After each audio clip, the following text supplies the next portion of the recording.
যেমন ভারতের এরা জাতিগতভাবে গরুর দুধ খায়, আর আমরা জাতিগতভাবে গরুর দুধ খাই।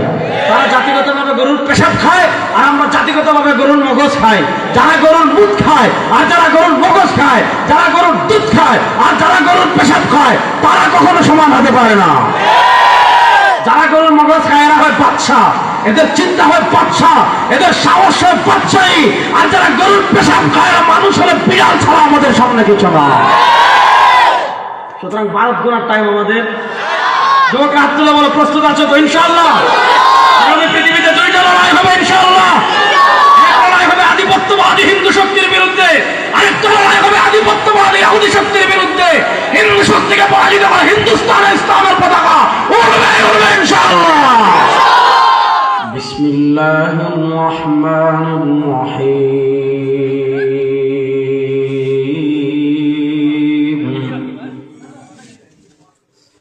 فلولا نفر من كل فرقة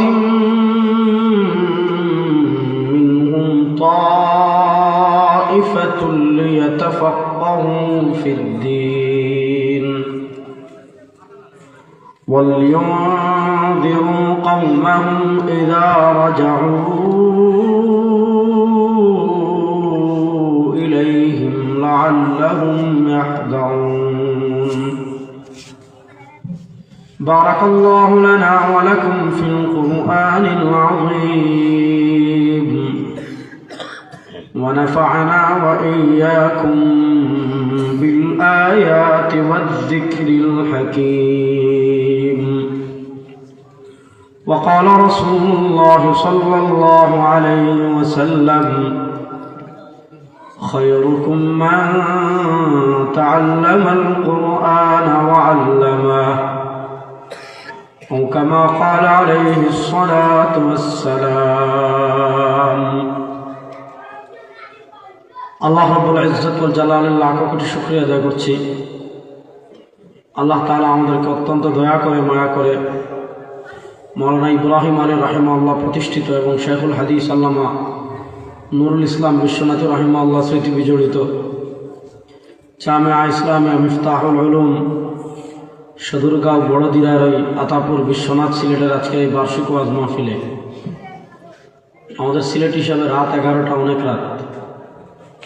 আল্লাহ তাআলা গভীর রাতে প্রচণ্ড ঠান্ডার মাঝেও দিনী মাজলিসে আমাদেরকে হাজির হওয়ার তৌফিক দান করেছেন। আমরা সবাই একবার আল্লাহ রাব্বুল ইজ্জত ওয়াল জালালের দরবারে অন্তরের অন্তঃস্থল থেকে কালেমাতুশ শুকর আদায় করি, আলহামদুলিল্লাহ। আমার ঢাকায় ফেরার একটা জরুরি তাড়া আছে, এটা হুজুর শুনছেন, এজন্য মাইকে বলছেন যে আপনি আজকে 30 মিনিট ওয়াজ করবেন।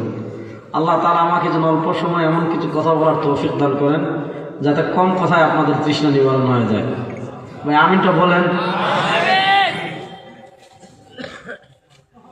দেখেন, আমরা বর্তমান পৃথিবীতে দুই প্রকারের শত্রু, দুই প্রকারের যুদ্ধ করছি। এক প্রকারের যুদ্ধ আমরা করি অস্ত্র দিয়ে, যেটা বাংলাদেশের যে কোনো সময় ভারতের সাথে হতে পারে, মায়ানমারের সাথে হতে পারে, পৃথিবীর কোনো পরাশক্তির সাথে হতে পারে।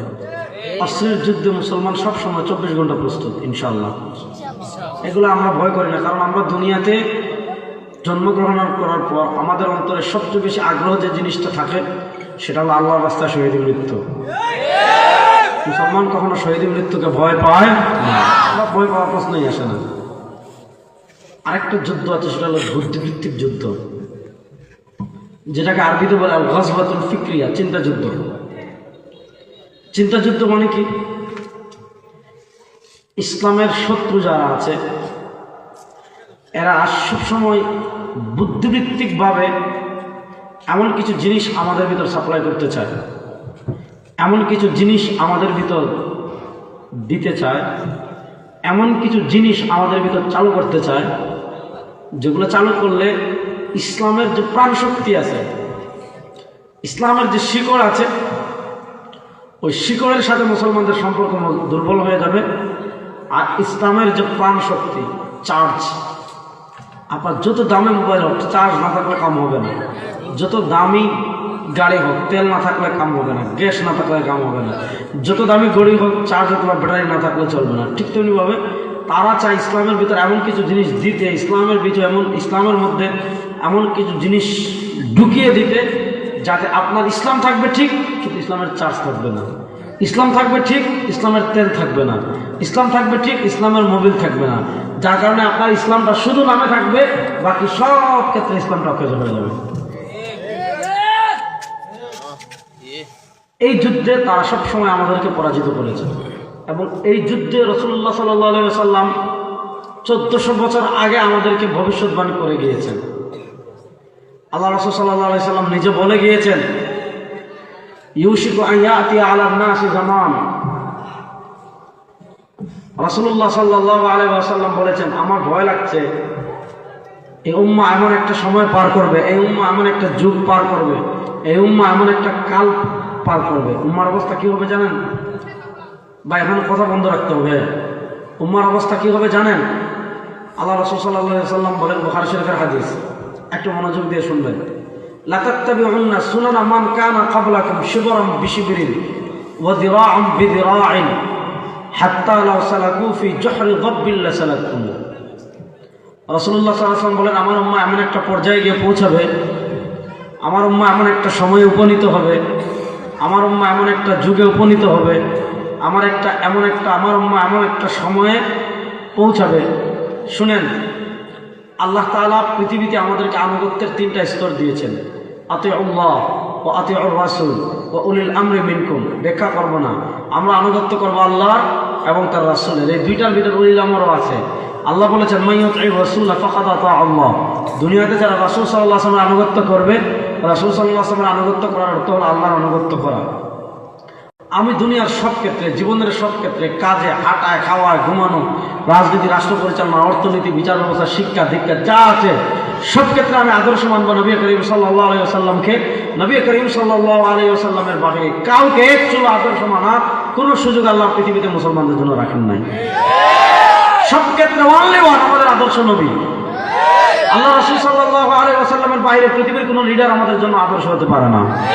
আরে নেলসন ম্যান্ডেলা না আসমান যেই হোক, আব্রাহাম লিঙ্কন না যেই হোক, পৃথিবীর যত বড় ধনাঢ্য ব্যক্তি হোক, পৃথিবীর যত বড় বিজ্ঞানী হোক, পৃথিবীর যত বড় ইঞ্জিনিয়ার হোক, পৃথিবীর যত বড় রাষ্ট্রচিন্তাবিদ হোক, পৃথিবীর যত বড় অর্থনীতিবিদ হোক, যদি তার ভিতরে আল্লাহ এবং রাসূলের আদর্শ না থাকে, তাহলে সে যাই করুক তাকে আমরা সম্মান করতে পারি, ভিন্ন ব্যাপার। দুনিয়াবি কোনো কারণে তাকে আমরা সম্মান দেখাতে পারি, কিন্তু সে মুসলমানদের জন্য কোশ্চিনকালে আদর্শ হতে পারে না। মুসলমানদের জন্য একমাত্র আদর্শ আমাদের রাসূল। মুসলমানদের জন্য একমাত্র আদর্শ আমাদের রাসূল। আমরা কখনো আমাদের আদর্শ আমেরিকা হতে পারে না, আমাদের আদর্শ কখনো ভারত হতে পারে না, আমাদের আদর্শ কখনো মোদি হতে পারে না, আমাদের আদর্শ কখনো ডোনাল্ড ট্রাম্প হতে পারে না, আমাদের আদর্শ পৃথিবীর কোনো তন্ত্রমন্ত্র হতে পারে না, আমাদের আদর্শ পৃথিবীর কোনো নেতা হতে পারে না। আমাদের আদর্শ একমাত্র আমাদের নবী। এর বাইরে কোনো নেতাও নাই, এর বাইরে আমাদের কোনো আদর্শও নাই, এর বাইরে আমাদের কোনো নেতাও নাই, আমাদের কোনো আদর্শ। কিন্তু উম্মাহ কোন হালাতে পৌঁছাবে, উম্মাহ কোন অবস্থায় পৌঁছাবে? মনোযোগ। আল্লাহ রাসূল সাল্লাল্লাহু আলাইহি ওয়াসাল্লাম বলেন, লা তাত্তাবিউন্না সুনানা মান কানা ক্বাবলাকুম শিবরান বিশিবরিন ওয়া যিরাআন বিযিরা'। কি ভয়ঙ্কর হাদিস। রাসূল সাল্লাল্লাহু আলাইহি ওয়াসাল্লাম বলেন, আমার উম্মাহ এমন একটা লেয়ার তৈরি হবে উম্মার ভিতরে, এমন একটা স্তর, একটা প্রজন্ম এমন তৈরি হবে যারা প্রত্যেকটা কদমে কদমে তোমাদের আগে যারা দুনিয়াতে ছিল, মানে ইহুদি এবং খ্রিস্টান। আমার উম্মাহ এমন এক প্রজন্ম তৈরি হবে, আমার উম্মার ভিতরে এমন একটা শ্রেণী তৈরি হবে, আমার উম্মার ভিতরে এমন একটা দল তৈরি হবে যারা প্রত্যেকটা কদমে কদমে সব কাজে, সব ক্ষেত্রে, সব বিষয়ে ইহুদি এবং খ্রিস্টানের অনুসরণ করবে। ইহুদি এবং খ্রিস্টান অনুসরণের মাত্রা কতটুকু হবে? আল্লাহ রাসূল সাল্লাল্লাহু আলাইহি ওয়াসাল্লাম বলেন, হাত্তা লাউ সালাকু ফি জুহরি যাব্বিন। ইহুদি খ্রিস্টানরা যদি সাপের গর্তে প্রবেশ করে, মুসলমান পিছনে ইহুদি খ্রিস্টানের এতটা অন্ধ অনুসরণ করবে। ইহুদি খ্রিস্টান যে সাপের গর্তে প্রবেশ করেছে, মুসলমান তাকাবে না যেখানে সাপ আছে, ঢুকলে আমার কামড় দিতে পারে, তাকাবে না। যে তার আদর্শ ইহুদি খ্রিস্টান, তারা সাপের গর্তে প্রবেশ করেছে, মুসলমানও সাপের গর্তে প্রবেশ করবে। তারা সিংহের গর্তে প্রবেশ করলে মুসলমানও সিংহের গর্তে প্রবেশ করবে। তারা বাঘের গর্তে প্রবেশ করলে মুসলমানও বাঘের গর্তে প্রবেশ করবে। এরা আগুনে ঝাঁপ দিলে মুসলমান আগুনে ঝাঁপ দিবে।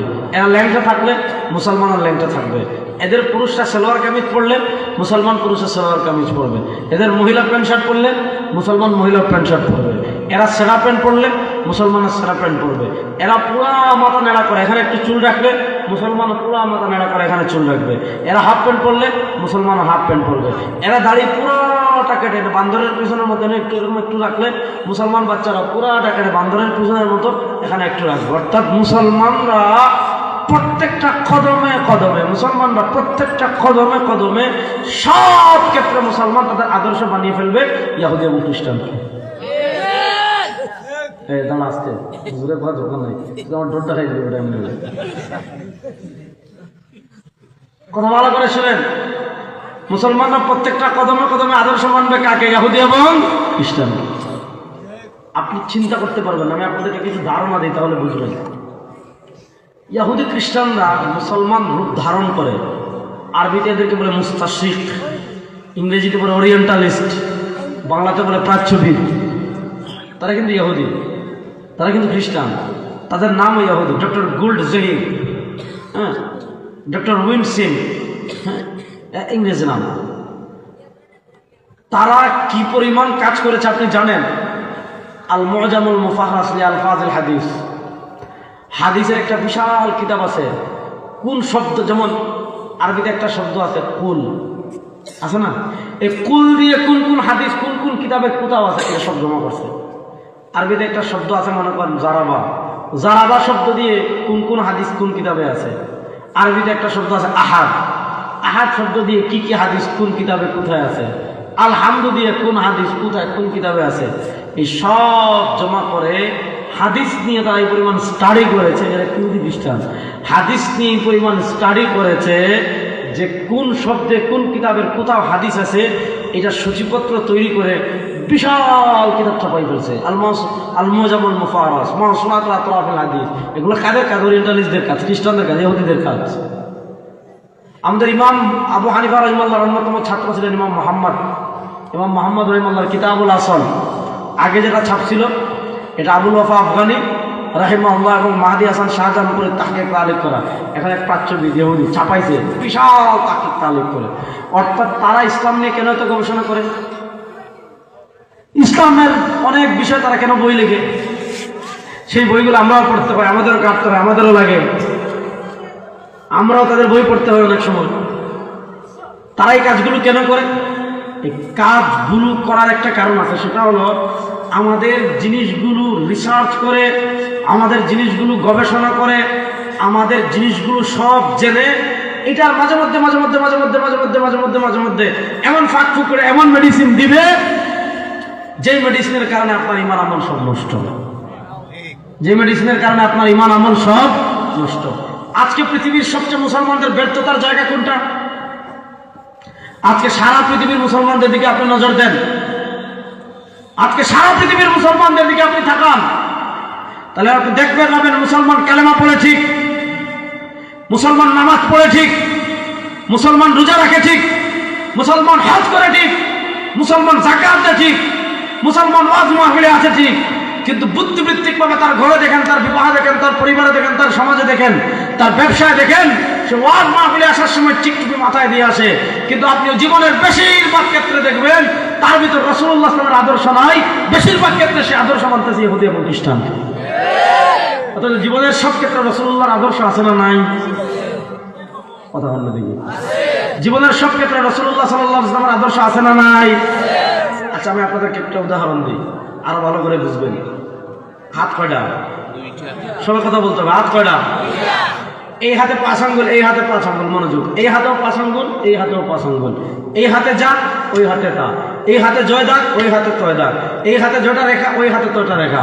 এই হাত দিয়ে যেমন সব কিছু ধরতে পারি, এই হাত দিয়ে তেমন সব কিছু ধরতে পারি। এই হাত নাচাইতে পারি, ওই হাতে নাচাইতে পারি। এই হাত দিয়ে ঘুষি মারতে পারি, এই হাত দিয়ে ঘুষি মারতে পারি। এই হাত দিয়ে কিছু আঁকড়ে ধরতে পারি, এই হাত দিয়ে পারি।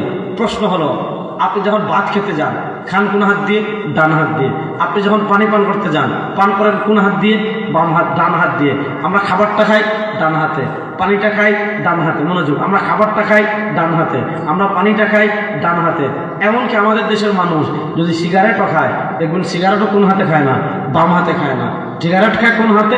ডান হাতে। প্রশ্ন হলো ভাই হাত তো দুটাই সমান, আপনি সারা জীবন খাবার খাচ্ছেন ডান হাতে, সারা জীবন পানি খাচ্ছেন ডান হাতে, সারা জীবন সিগারেটটাও খাচ্ছেন ডান হাতে, এটা কি দোষ করলো? এটা দিয়ে জীবনে ভাত খান না, এটা দিয়ে জীবনে পানি খান না, এটা দিয়ে সিগারেটও খান না।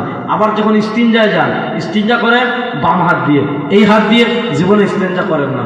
প্রশ্ন হলো আপনি খান ডান হাতে, ইস্তিনজা করেন বাম হাতে, আপনি খান না কেন বাম হাতে, ইস্তিনজা কেন করেন না ডান হাতে? মনোযোগ। আপনি ডান হাত দিয়ে কেন ইস্তিনজা করেন না, আপনি বাম হাত দিয়ে কেন খান না? আপনাকে যদি কেউ জিজ্ঞাসা করে ভাই হাত তো দুইটাই সমান, দুই হাতের শক্তি সমান, দুই হাত দিয়ে আপনি যা ইচ্ছা তা করতে পারেন, তাহলে আপনি কেন ডান হাত দিয়ে খান, কেন ডান হাত দিয়ে পান করেন, কেন বাম হাত দিয়ে ইস্তিনজা করবেন? আপনার উত্তর সহজ হবে, আমাদের নবী আমাদেরকে শিখিয়েছেন, আমাদের ইসলাম আমাদেরকে শিখিয়েছে, আমাদের নবী বলেছেন ভালো কাজ ডান হাত দিয়ে করতে, খাবার খেতে ডান হাত দিয়ে, পানি খেতে ডান হাত দিয়ে। আমাদের নবী বাম হাতে খেতে নিষেধ করেছেন, এজন্য খাই না। আমাদের নবী বাম হাতে ইস্তিনজা করতে বলেছেন, ডান হাতে ইস্তিনজা করতে নিষেধ করেছেন, এজন্য খাই, এজন্য কি করেন না? গুড। তাহলে কি কোন হাত দিয়ে খাবেন, কোন হাত দিয়ে খাবেন না, কোন হাত দিয়ে ইস্তিনজা করবেন, কোন হাত দিয়ে ইস্তিনজা করবেন না, এক্ষেত্রে আমার নবীর আদর্শ আছে না নাই? জুড়ে বলেন, এক্ষেত্রে আমার নবীর আদর্শ আছে না নাই? মনে করেন আপনি পার্বত্য চট্টগ্রামে গেছেন, অথবা আপনি চীনে গেছেন, গিয়ে একটা বাজারে ঢুকতেছেন, দেখলেন খুব গ্রাম আসতেছে, তেলের গ্রাম, কেউ কিছু বাঁচতেছে, বুঝলেন? যে দেখলেন কেউ কিছু বাঁচতেছে, খুব গ্রাম আসতেছে, গিয়ে কি দেখলেন? উন্দুর বাজার, উন্দুর এরকম মোটা শিকা অথবা এরকম মোটা উন্দুর, মানে একদম ধানের ক্ষেত থেকে বাইর করছে, ধান খাইতে খাইতে খাইতে খাইতে উন্দুরের পেট মোটা হয়ে গেছে, আর এটা মানে পরিষ্কার কইরা ফ্রাই করে বলতেছে ভাই বাঙালি জীবনে অনেক কিছু খাইছে, উন্দুরের ফ্রাই খাও নাই, খাও। কে কে খাইবেন দিয়ে হাত তুলে? উন্দুর খাইবানি? কেন খাবেন না? ইঁদুর খাওয়া কি হারাম? বলেন ইঁদুর খাওয়া কি? আপনি এক জায়গায় গিয়েছেন, কুত্তার গোশত একজনে দেখতেছেন লাল টকটকে গোশত আপনার বিক্রি করতেছে, আপনি বলেন ভাই জীবনে বহু গোশত দেখছি, এরকম লাল টকটকে গোশত কোথাও দেখি নাই। এটা কিসের গোশত? বলে এটা কুত্তার গোশত। খাইবেন নি? কারণ কুত্তার গোশত খাওয়া। আপনি গেছেন দিল্লিতে, ভারতে, ঢাকা শহরে যদি ফজরের পরে হাঁটেন তাহলে দেখবেন ঢাকা শহরের বিভিন্ন মোড়ে ফজরের পর বনাজি শরবত বিক্রি করে, বিভিন্ন গাছের লতা পাতা এগুলো দিয়ে শরবত বিক্রি করে। এটা গ্যাস্ট্রিকের জন্য বলে তারা উপকার, আমি তো কখনো খাইনি। মাকে তারা ঘোষণা করে যে খাবেন এই শরবতটা, খাবেন গ্যাস্ট্রিক কমবে, এই শরবতটা খাবেন, বিভিন্ন বিভিন্ন জোড়ার ব্যথা কমবে। অনেক মানুষ দেখবেন লাইন ধরে ওই শরবত খাচ্ছে, হয়তো অনেক উপকার পায়, উপকার না পেলে প্রত্যেকদিন তো এইভাবে লাইন ধরে খাওয়ার কিনা কথা না। আপনি গেছেন দিল্লিতে, দিল্লিতে গিয়ে দেখলেন ফজরের পর একটা বালতি থেকে একজনে কি যেন পানির মতো দিচ্ছে, আর সবাই লাইন ধরে খাচ্ছে।